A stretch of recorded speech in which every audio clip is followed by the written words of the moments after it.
Details చూస్తే రంగారెడ్డి జిల్లా సీతారాంపూర్లో CM Revanth Reddy పర్యటించారు. ప్రీమియర్ ఎనర్జీస్ సోలార్ మ్యానుఫ్యాక్చరింగ్ యూనిట్ను సీఎం రేవంత్ రెడ్డి ప్రారంభించారు. తెలంగాణలో దేశంలోనే అత్యుత్తమ పారిశ్రామిక విధానం ఉందని, ప్రపంచంలోనే బెస్ట్ లివింగ్ సిటీగా హైదరాబాద్ నిలిచిందని రేవంత్ రెడ్డి కొనియాడారు.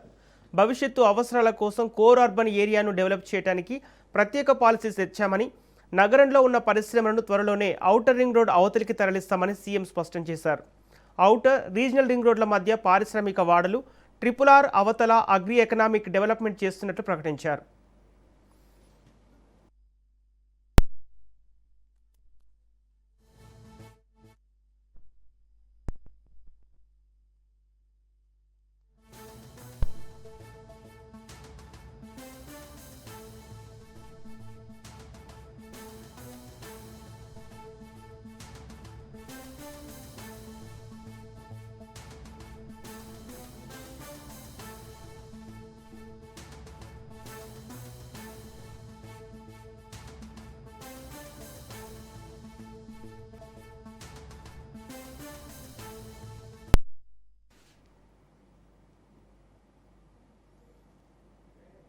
హైదరాబాద్ నగరాకృతిని మార్చేసే అత్యంత ప్రతిష్టాత్మక మూసీ నది పునరుజ్జీవన ప్రాజెక్టుకు తెలంగాణ ప్రభుత్వం గ్రీన్ సిగ్నల్ ఇచ్చింది. ఈ ప్రాజెక్టు మొదటి దశ పనుల కోసం అక్షరాల 7,345.12 కోట్ల భారీ బడ్జెట్తో కూడిన పరిపాలన అనుమతులను రాష్ట్ర కేబినెట్ మంజూరు చేసింది. తొలి దశలో భాగంగా హిమాయత్ సాగర్, ఉస్మాన్ సాగర్, మూలాల నుంచి బాపుఘాట్ వరకు మొత్తం 21 కిలోమీటర్ల మేర నదీ తీర అభివృద్ధి పనులు చేపట్టామన్నారు. లండన్లోని థేమ్స్ నది తరహాలో మూసీని సరికొత్త పర్యాటక హబ్గా మార్చేందుకు ప్రభుత్వం ఆగస్టు నాటికి టెండర్ల ప్రక్రియను పూర్తి చేయాలని అధికారులను ఆదేశించింది.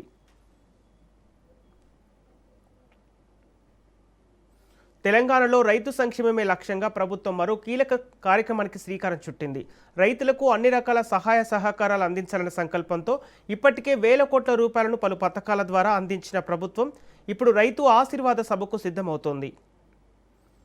5,839 కోట్ల రూపాయలు ఇప్పుడు రిలీజ్ చేశారు. ఇది కేవలం రైతు భరోసాకు సంబంధించి మాత్రమే ఇచ్చే లెక్క. అంటే రాబోయే ఇంకా 2.5 సంవత్సరాల్లో కూడా ప్రతి సీజన్ కి నిధులు రిలీజ్ చేసే కార్యక్రమం కొనసాగుతుంది. అంటే కేవలం 2.5 సంవత్సరాల్లోనే మేము ఇంత రిలీజ్ చేసినటువంటి వాళ్ళం. వ్యవసాయంతో పాటు ఈ రైతు భరోసాతో పాటు మిగతా వ్యవసాయము అనుబంధ రంగాలకు సంబంధించి లెక్కలు చూస్తా ఉంటే మేము ఎప్పటికే ఈ వ్యవసాయ రైతు అనుబంధ రంగాలకు సంబంధించి దాదాపు 1,67,877 కోట్ల రూపాయలు ఇవ్వటం జరిగింది 2.5 సంవత్సరాల్లో. ఈ ప్రభుత్వం చాలా చిత్తశుద్ధితో, సంకల్పం బలంతో ఈ రైతాంగ సోదరులకి వ్యవసాయ రంగాన్ని బలోపేతం చేయటం కోసం అంది వచ్చిన ప్రతి అంశాన్ని వారి అభివృద్ధి కోసం రూపాయి పోగేసి వారి కోసం ఖర్చు పెడుతున్నాం అనేటువంటి సందేశాన్ని, అంటే విషయాన్ని మీ ద్వారా వారికి తెలియజెప్పాలనేటువంటి ఆలోచనతో నేను ఈ రోజు ఈ లెక్కలు ఇచ్చాను. మరి 8 ఎకరాల వరకు ఇప్పటికే పూర్తి స్థాయిలో డబ్బులు రిలీజ్ చేయడం జరిగింది. గతంలో ఎప్పుడూ లేదు ఈ రకంగా. ఇప్పటికే 8,759 కోట్ల రూపాయలు రిలీజ్ చేస్తూ రేపు 10వ తారీఖు నాడు 7,750 కోట్లు రిలీజ్ చేసి రేపు 10వ తారీఖు నాడు మీ అందరి సమక్షంలో, రైతుల సమక్షంలో, మీ ఆశీర్వాదంతో నేరుగా మీ సమక్షం నుంచి మరొక 1,000 కోట్ల రూపాయల్ని 1,900 కోట్ల రూపాయల్ని మీ సమక్షంలో రైతుల అకౌంట్లోకి 9 ఎకరాల నుంచి 54 ఎకరాల వరకు ఉన్నటువంటి అందరికి రిలీజ్ చేసేటువంటి కార్యక్రమం జరుగుతుంది. గత ప్రభుత్వం 5 ఏళ్లలో 72,000 కోట్లు ఖర్చు చేయగా తమ ప్రభుత్వం కేవలం 2.5 ఏళ్లలోనే 34,000 కోట్లు రైతుల కోసం వెచ్చించిందన్నారు డిప్యూటీ సీఎం బట్టి విక్రమార్క. వ్యవసాయం అనుబంధ రంగాలకు ఇప్పటి వరకు 1,67,877 కోట్లు కేటాయించినట్లు వెల్లడించారు డిప్యూటీ సీఎం బట్టి విక్రమార్క. 2.5 సంవత్సరాల్లో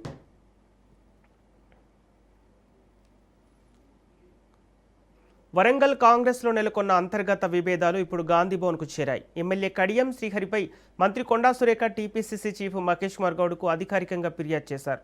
తనను ఉద్దేశపూర్వకంగా టార్గెట్ చేస్తూ ఇబ్బందులకు గురి చేస్తున్నారని ఆరోపించిన కొండా సురేఖ కడియం శ్రీహరిపై పార్టీ పరంగా తగిన చర్యలు తీసుకోవాలని కోరారు.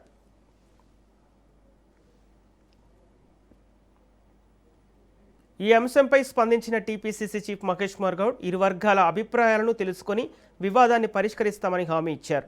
వరంగల్ కాంగ్రెస్లో చర్చనీయాంశంగా మారిన ఈ వివాదంపై పార్టీ అధిష్టానం ఎలాంటి నిర్ణయం తీసుకుంటనేది ఇప్పుడు ఆసక్తికరంగా మారింది.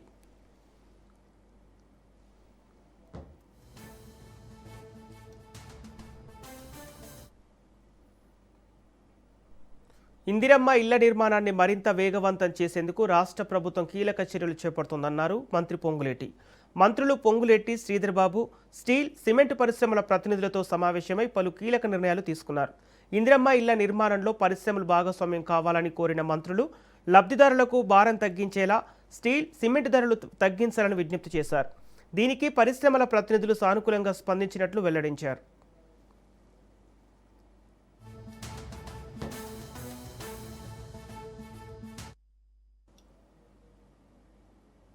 బీబీనగర్ ఎయిమ్స్ను దేశంలోనే అత్యుత్తమ వైద్య సంస్థగా తీర్చిదిద్దేందుకు కేంద్రం కట్టుబడి ఉందని కేంద్ర మంత్రి జేపీ నడ్డా తెలిపారు. ప్రధాని మోదీ నాయకత్వంలో దేశవ్యాప్తంగా వైద్య రంగం వేగంగా అభివృద్ధి చెందుతోందన్నారు. 2014 తర్వాత దేశంలో 23 కొత్త ఎయిమ్స్లకు ఆమోదం లభించగా వాటిలో 14 ఇప్పటికే పూర్తయ్యాయని, మిగిలినవి నిర్మాణ దశలో ఉన్నాయని చెప్పారు. బీబీనగర్ ఎయిమ్స్కు 2022లో అనుమతి లభించిందని, సుమారు 1000 కోట్లతో నిర్మాణ పనులు కొనసాగుతున్నాయని వెల్లడించారు.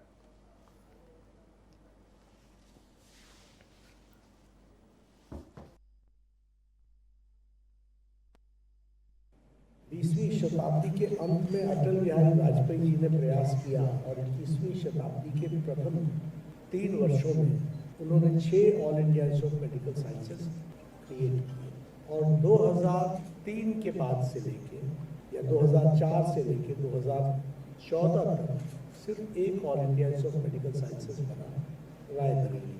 It was in 2014 that under the dynamic leadership of Prime Minister Modi, a big leap, a long leap has been taken in the tertiary healthcare, and 19 all India Institute of Medical Sciences were created. In total 23 all India Institute of Medical Sciences are there, जिसमें से 18 operational हैं और बाकी अभी हमारे construction stage पे है, जिस पे काम चल रहा है. एक बात और मैं कहना चाहूँगा कि uniformity linkage has been developed. Where we have taken care of the tertiary healthcare, we have also. BRS అధినేత మాజీ ముఖ్యమంత్రి కేసీఆర్ను రాజ్యసభ ఎంపీ వద్దిరాజు రవిచంద్ర కలిశారు. రాజ్యసభలో బీఆర్ఎస్ పార్టీ ఫ్లోర్ లీడర్గా నియమితులైన నేపథ్యంలో ఆయన కేసీఆర్ను మర్యాదపూర్వకంగా కలిసి ఆశీర్వాదాలు తీసుకున్నారు.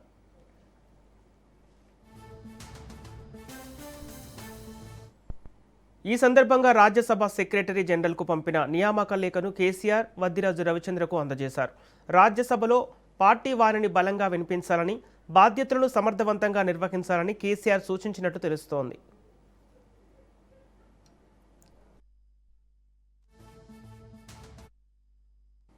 ఫ్లోర్ లీడర్గా తనకు అవకాశం కల్పించిన కేసీఆర్కు వద్దిరాజు రవిచంద్ర కృతజ్ఞతలు తెలిపారు. పార్టీ తరపున రాజ్యసభలో సమర్థవంతంగా పనిచేస్తారని పేర్కొన్నారు.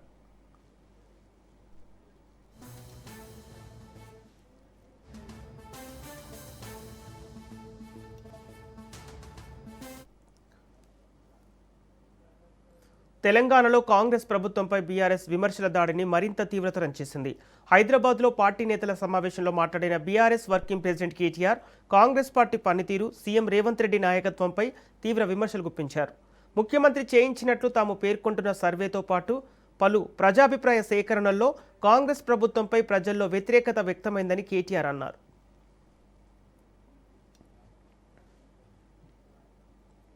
ఇప్పటికిప్పుడు ఎన్నికలు జరిగినా బీఆర్ఎస్ ప్రభుత్వం ఏర్పాటు చేసే పరిస్థితి ఉందని, ప్రజలు మరోసారి కేసీఆర్ను ముఖ్యమంత్రిగా చూడాలని కోరుకుంటున్నారని వ్యాఖ్యానించారు కేటీఆర్.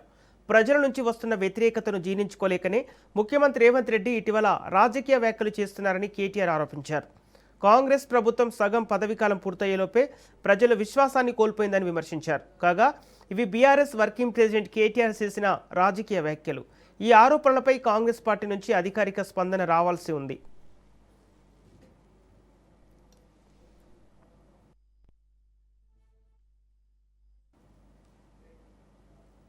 గత పాలకులు చేసిన పాపాలు ప్రజల పాలిట శాపాలుగా మారాయని సీఎం చంద్రబాబు అన్నారు.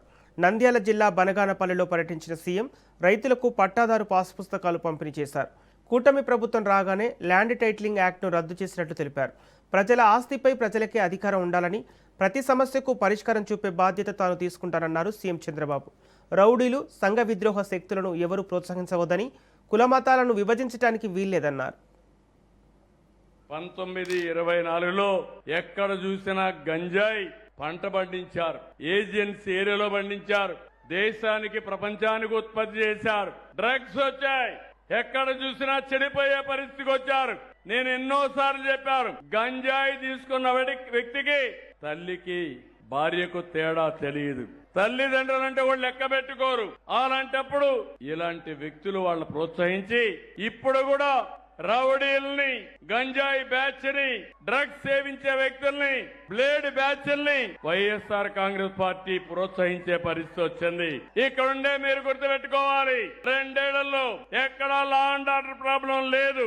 అదే వీళ్ళు అధికారంలో ఉంటే శ్రీరాముడి తల తొలగించారు, అంతర్వేదిలో రథాన్ని దగ్ధం చేశారు, దుర్గమ్మ గుడిలో వెండి సింహాల్ని మాయం చేశారు. ఒక్కదానిపైన కూడా చర్య లేదు. ఒక రాజకీయ పార్టీ, ఒక వ్యక్తి, రావణ్ అనే వ్యక్తి పురాణాలను దూషించాడు, రాముణ్ణి సీత పైన నీచంగా మాట్లాడాడు, తీవ్రవాదాన్ని పాకిస్తాన్ సమర్థించాడు. అలాంటి వాళ్ళకు అండగా ఆర్థిక సహాయం ఈ గొడ్డలి పార్టీ చేసే పరిస్థితి వచ్చింది. ఎంత బరిదిగింపని అడుగుతున్నా. 2019 గుర్తుపెట్టుకోవాలి, నేనే ముఖ్యమంత్రిని. నేను ముఖ్యమంత్రిగా ఉంటే బాబాయిని గొడ్డలతో లేపేసి గుండెపోటుగా చిత్రీకరించి 2వ రోజున ఆ కత్తి నా చేతిలో పెట్టి నారాసుర రక్త చరిత్రని రాజకీయ డ్రామా ఆడి ఓట్లు సంపాదించుకున్నారు. అవునా కాదా? ఒక ముఖ్యమంత్రి పైన ఇలాంటి చేస్తే, అబాండాలు వేస్తే మీరు ఒక లెక్క అని మిమ్మల్ని అడుగుతున్నా. ఏ రోజుకు ఆ రోజు డ్రామాలు ఆడుతున్నారు. మొన్న తిరుమలకు పోవాలన్నాడు, వెళ్ళమన్నాను, డిక్లరేషన్ ఇమ్మన్నా. నేనున్నాను, మసీదుకు వస్తాను, మసీదులో సాంప్రదాయాలు పాటిస్తాను. నేను చర్చికి పోతాను, చర్చిలో సాంప్రదాయాలు పాటిస్తాను, వాళ్ళ మనోభావాలను గౌరవిస్తాను. మీరు కూడా వచ్చినప్పుడు వెంకటేశ్వర స్వామికి పోవాలంటే మీరు డిక్లరేషన్ ఇవ్వాలి. ఇక ఇమ్మంటే నేను ఇవ్వనంటాడు. భూమి మీద ఫోటో ఆనాటి పాలకులది, భూమి చుట్టూరు సర్వే రాళ్లపైన కూడా ఫోటో వేసుకునే పరిస్థితికి వచ్చారు. అంటే ఫోటో పిచ్చి పరాకాష్ఠకి వెళ్లే పరిస్థితికి వచ్చింది. అది ఆలోచించిన తర్వాత నేను ఆలోచించాను, ఒకవేళ వేస్తే మీ నాన్న ఫోటోనో మీ తాత ఎవరైతే ఆ భూమి ఇచ్చారో వాళ్ళ ఫోటో వేయాలి, కానీ వీళ్ళ ఫోటో వేసుకోవడం తప్పని ఆ ఫోటోను రద్దు చేసి రాజముద్రతో ఈ రోజు మీకు పట్టాలు ఇస్తున్నాం.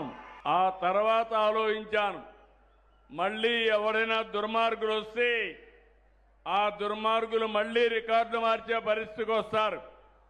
నేను గాని ఏమారితే కింద నుండే వాళ్ళు దళారులు కూడా తయారవుతారు.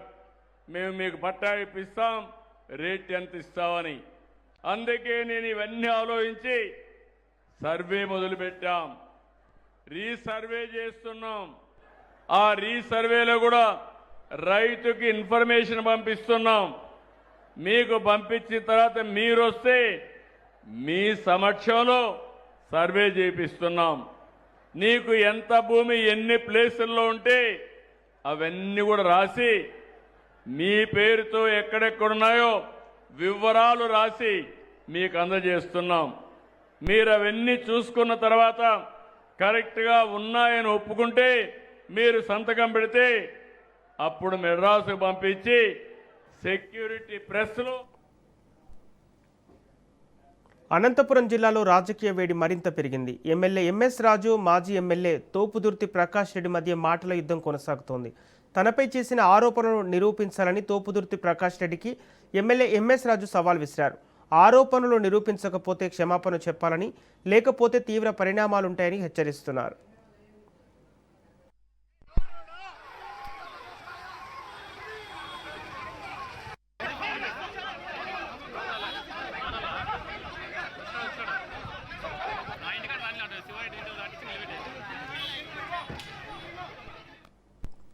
తనను లారీతో ఢీకొట్టి చంపేందుకు కుట్ర జరిగిందని తోపుదుర్తి ప్రకాష్ రెడ్డి చేసిన ఆరోపణలపై ఎంఎస్ రాజు స్పందించారు.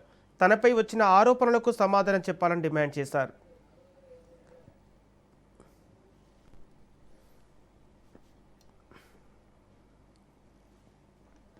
రాప్తాడు మాజీ శాసనసభ్యులు తోపుదుర్తి ప్రకాష్ రెడ్డి గారు నా హత్యకు కుట్ర చేస్తా ఉన్నారు. నారా లోకేష్ గారు అనంతపూర్కి వచ్చి నన్ను చంపాలని పథక రచన చేసి ఆ బాధ్యతను రాప్తాడు శాసనసభ్యురాలు సునీత గారికి, కళ్యాణదుర్గం శాసనసభ్యుడు సురేంద్ర బాబు గారికి జాయింట్ వెంచర్ అప్పగిచ్చాడు. నేను పొద్దుటూరు నుంచి వస్తా ఉంటే ఎస్ఆర్సీ టిప్పర్తో నన్ను గుద్ది చంపాలని అసత్యపు ఆరోపణలు చేయడం జరిగింది. ఆరోపణలు చేస్తూ నేను పోరాటం చేస్తా ఉన్నా ప్రభుత్వం మీద, అందుకు నన్ను చంపాలనే ప్రయత్నం చేస్తానని చెప్పి నారా లోకేష్ గారి మీద అసత్యపు ఆరోపణలు చేయడం జరిగింది. నీ కథ చూస్తా అని స్థాయిని మరిచి కేవలం ఉనికి కోసం వైఎస్ఆర్ కాంగ్రెస్ పార్టీలో ఉనికిని కోల్పోయి ఫ్రస్ట్రేషన్ లో ఉన్నటువంటి ఒక వ్యక్తి కేవలం నారా లోకేష్ గారిని మాట్లాడితే లేదా గౌరవ ముఖ్యమంత్రి గారిని మాట్లాడితే ఉనికిలో ఉంటాను. అమరావతి మత్స్యకారుడు చిన్నాను వైసీపీ అధినేత వైఎస్ జగన్ ఫోన్లో పరామర్శించారు. చిన్న ఆరోగ్య పరిస్థితిని అడిగి తెలుసుకున్న జగన్ ప్రమాదం జరిగిన తీరుపై ఆరా తీశారు. ప్రమాదంలో జరిగిన పరిణామాలను చిన్న వైఎస్ జగన్కు వివరించారు. ఘటనకు సంబంధించిన వివరాలను తెలుసుకున్న జగన్ ధైర్యంగా ఉండాలని సూచించినట్లు సమాచారం. మత్స్యకారుడు చిన్నాకు అవసరమైన సహాయం, మెరుగైన వైద్య సేవలు అందేలా చూడాలని పార్టీ శ్రేణులకు సూచించారు. ఏమన్నా మంచి ఉండిపోతే ఇంకా 6 ఉన్నాం కదా, 7 వెళ్ళాము, 6 ఉన్నాం. అయితే ఎప్పుడైతే మనిషి చనిపోయాడో మనిషి కోసం ఏడుతున్నా. అన్నయ్య కొడుకు చచ్చిపోయాడు, మా అన్న కొడుకు బాబు నాయన మా అన్నయ్య నేను ఏడుస్తున్నాను. లేదు అన్నయ్య, నేను అప్పుల్లో ఉన్నాను అన్నయ్య.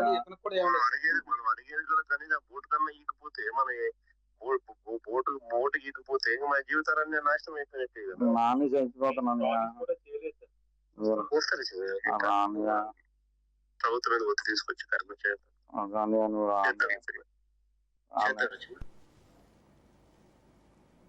గుంటూరు జిల్లాలో మరోసారి ఉద్రిక్తత నెలకొంది. తమపై దాడి చేసిన వారిపై కేసులు నమోదు చేసి అరెస్ట్ చేయాలని డిమాండ్ చేస్తూ వైసీపీ నేతలు జిల్లా ఎస్పీని కలిశారు. మాజీ మంత్రి అంబటి రాంబాబు, ఎమ్మెల్సీ మొండితోక అరుణ్ కుమార్, లేల్లా అప్పిరెడ్డి ఎస్పీకి ఫిర్యాదు చేశారు. గత నెల 27న రైతుల ముసుగులో కొందరు తమపై దాడి చేశారని, వారిపై చర్యలు తీసుకోవాలని వైసీపీ నేతలు కోరారు. రైతుల సమస్యలపై ఉండవల్లికి వెళ్తున్న సమయంలో తమను అడ్డుకొని దాడి చేసిన వారిపై కేసులు నమోదు చేయకుండా తమపైనే కేసులు పెట్టారని అంబటి రాంబాబు ఆరోపించారు. జరిగింది. మేము కూడా చాలా షార్ప్గా 4 గంటలకు వచ్చాం. ఎస్పీ గారు షార్ప్గా 4 గంటలు లేకుండా వెళ్ళిపోయారు. చాలా దురదృష్టకరమైన బాధతో చెప్తున్నాం. Taken an appointment. మా దగ్గర రిప్రజెంటేషన్ తీసుకోవడానికి కూడా లోకేష్ పర్మిషన్ కావాలా, చంద్రబాబు నాయుడు గారు పర్మిషన్ కావాలా? యాక్షన్ తీసుకోవడం సంగతి దేవుడు. అట్లీస్ట్ 2 రోజుల నుంచి మేము ప్రయత్నం చేస్తే 4 గంటలకి షార్ప్గా రమ్మని చెప్పి అంతకు ముందు ఏమీ కవర్ చేయకోకుండా మేము 4 గంటలకు షార్ప్గా వస్తే మా రిప్రజెంటేషన్ తీసుకోవడానికి ఆయన లేకపోగా ఎడిషనల్ ఎస్పీకి ఇంట్రడ్యూ చేశారు, ఎండార్స్ చేశారు. That is okay. కానీ this is not the way. ఇద్దరు ఎమ్మెల్సీలు, మాజీ మంత్రి, బాధ్యత కలిగినటువంటి వ్యక్తులం మేము వచ్చినప్పుడు పోలీస్ ఈ విధంగా ప్రవర్తన చేయటం అంటే పోలీసింగ్ ఎలా ఉందో అర్థం చేసుకోండి. వాళ్ళ రాష్ట్రంలో 1 కాదు 2 కాదు అనేక ఉదాహరణలు చెప్పగలను. పోలీసింగ్ ఫెయిల్ అయిపోయింది అని. మీకు సరే అన్ని జోలికి వెళ్ళను కానీ అసలు మేము వచ్చింది ఎందుకు? 27వ తారీఖున మేమందరం అమరావతి రైతులను పరామర్శించడానికి ఉండవల్లి వెళుతుంటే మధ్యలో దారి కాచి మా కార్లు బగలగొట్టి మమ్మల్ని కొట్టడానికి ప్రయత్నం చేసి దౌర్జన్యం చేసి మేము వెనక్కి తిరిగి వచ్చేసాం. AP deputy CM Pawan Kalyan రేపు ముంబైకి వెళ్లనున్నారు. కొంతకాలంగా భుజాల కండరాల నొప్పితో బాధపడుతున్న ఆయనకు రేపు సాయంత్రం చికిత్స జరగనుంది. ఇటీవల ముంబైలోని కోకిలాబెన్ ఆసుపత్రిలో వైద్య పరీక్షలు చేయించుకున్న పవన్ కళ్యాణ్కు చికిత్స అవసరమని వైద్యులు సూచించినట్లు సమాచారం. దీంతో వైద్యుల సలహా మేరకు ఆయన మరోసారి ముంబైకి వెళ్లనున్నారు.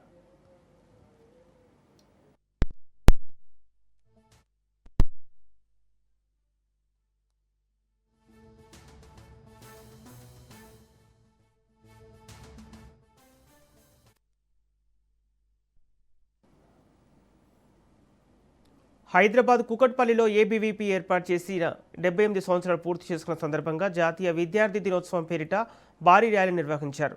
ఢిల్లీ యూనివర్సిటీలో 5 మంది కార్యకర్తలతో ప్రారంభమైన ఏబీవీపీ నేడు దేశవ్యాప్తంగా విస్తరించి ఎంతో మంది విద్యార్థులతో కలిసి ముందుకు సాగుతోందని వెల్లడించారు. తెలంగాణ రాష్ట్ర ఏర్పాటులో ఏబీవీపీ సైతం పాల్గొని నీళ్లు నిధులు నియామకాలు అనే నినాదంతో ముందుకు సాగితే రాష్ట్రం ఏర్పడినాక విద్యార్థులకు అన్యాయమే జరుగుతుందన్నారు.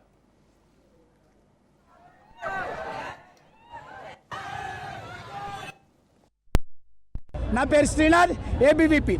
ఈరోజు ఏబీవీపీ 78వ సంవత్సరం పూర్తి చేసుకున్నందుకు ఘనంగా కేబీహెచ్బీలో ర్యాలీ నిర్వహించడం జరిగింది. ఏదైతే అఖిల భారతీయ విద్యార్థి పరిషత్ జూలై 9, 1949 కేవలం ఢిల్లీ యూనివర్సిటీలో 5 మంది కార్యకర్తలతో ప్రారంభమైంది. ఈరోజు భారతదేశంలోనే అతిపెద్ద స్టూడెంట్ ఆర్గనైజేషన్ ఏదంటే అఖిల భారతీయ విద్యార్థి పరిషత్ అని తెలుసుకొస్తున్నాం మిత్రులారా. ఈరోజు మేము ఇక్కడ ర్యాలీ నిర్వహించడానికి కారణం ఏదంటే ప్రభుత్వము నిధులు నియామకాలు అని చెప్పి తెలంగాణ సాధించుకుంటే ఈరోజు విద్యార్థులకు ఎటువంటి న్యాయం జరగట్లేదు.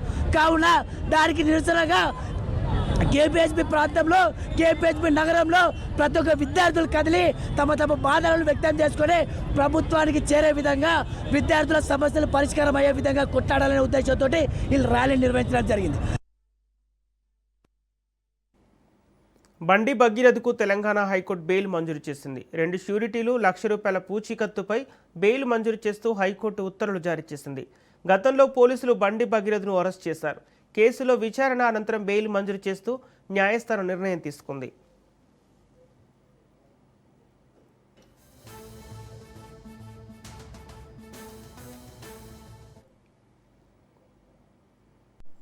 కామారెడ్డి జిల్లాలో చిరుతపులి సంచారం తీవ్ర కలకలం రేపుతుంది. రాజంపేట మండలం కొండాపూర్, ఆరుగొండ గ్రామాల మధ్య గల గుండంవాగు వద్ద రోడ్డు దాటుతూ ఓ చిరుతపులి స్థానికులకు కనిపించింది. నిన్న సాయంత్రం ఆరుగొండ గ్రామానికి చెందిన 4 యువకులు బైకులపై వెళ్తుండగా ఒక్కసారిగా చిరుత ఎదురవడంతో భయాందోళనకు గురయ్యారు. వెంటనే సమాచారం అందుకున్న అటవీశాఖ అధికారులు ఘటనా స్థలికి చేరుకొని పరిశీలించారు. అక్కడ చిరుతపులి అడుగుజాడలను అధికారులు గుర్తించి అది చిరుతపులినని నిర్ధారించారు. కామారెడ్డి మెదక్ ప్రధాన రహదారి కావడంతో ఈ మార్గంలో నిత్యం వందలాది వాహనాలు రాకపోకలు సాగిస్తుంటాయి. దీంతో వాహనదారులు, పాదచారులు అప్రమత్తంగా ఉండాలని ఫారెస్ట్ అధికారులు హెచ్చరిస్తున్నారు. అయితే నెల రోజుల వ్యవధిలోనే ఈ ప్రాంతంలో 3 సార్లు చిరుత కనిపించిందని, వెంటనే బోను ఏర్పాటు చేసి దాన్ని పట్టుకోవాలని స్థానికులు డిమాండ్ చేస్తున్నారు.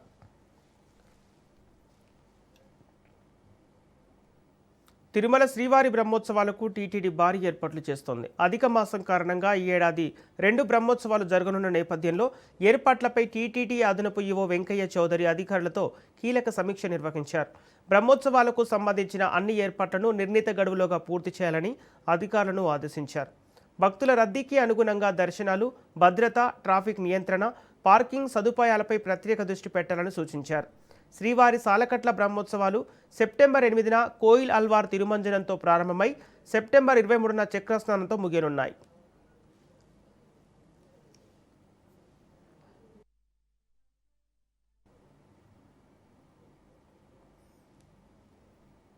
ఉత్తర భారతదేశాన్ని కుండపోత వర్షాలు వణికిస్తున్నాయి. ఉత్తరప్రదేశ్, మహారాష్ట్ర, ఢిల్లీ, రాజస్థాన్, ఉత్తరాఖండ్ రాష్ట్రాల్లో భారీ నుంచి అతి భారీ వర్షాలు కురుస్తుండటంతో జనజీవనం తీవ్రంగా దెబ్బతింది.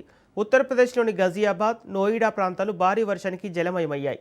రహదారులపై భారీగా వర్షపు నీరు నిలిచిపోవడంతో వాహనాల రాకపోకలకు తీవ్ర అంతరాయం ఏర్పడింది.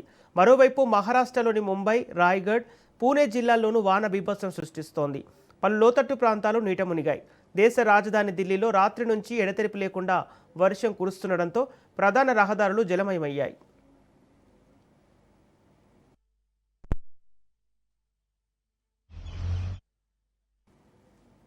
విదేశాలకు ఆపన్న హస్తం అందించేటప్పుడు ఆ పోస్టు పోట్ల రంగును భారత్ చూడలేదన్నారు ప్రధాని మోదీ. అందుకే భారత్పై ప్రపంచ దేశాలు అపార విశ్వాసాన్ని ఉంచుతున్నాయన్నారు.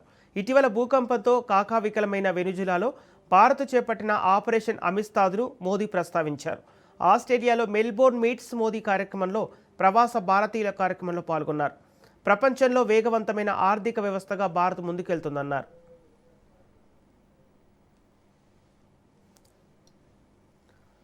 साथ से और आज यहाँ मेलबर्न में भी भारतीय कम्युनिटी के बीच आए और ये एक प्रकार से फुल सर्कल हो गया है. अहमदाबाद जहाँ दुनिया का सबसे बड़ा क्रिकेट ग्राउंड है और मेलबर्न जहाँ आइकॉनिक स्टेडियम है, हम दोनों साथ रहे हैं. और साथियों, हम सभी ने देखा है प्राइम मिनिस्टर अल्बनीज़ी जब बोलते हैं. దేశీయ స్టాక్ మార్కెట్లు సూచీలు లాభాలతో ముగిశాయి. Reality, consumers durables, PSU bank స్టాక్స్లో కొనుగోళ్ల మద్దతుతో ఇన్వెస్టర్ల సెంటిమెంట్ బలపడింది. ఫలితంగా బీఎస్ఈ సెన్సెక్స్ 238 పాయింట్ల లాభంతో 76,741 వద్ద స్థిరపడింది. ఇక ఎన్ఎస్ఈ నిఫ్టీ 80 పాయింట్లు పెరిగి 23,962 వద్ద ముగిసింది.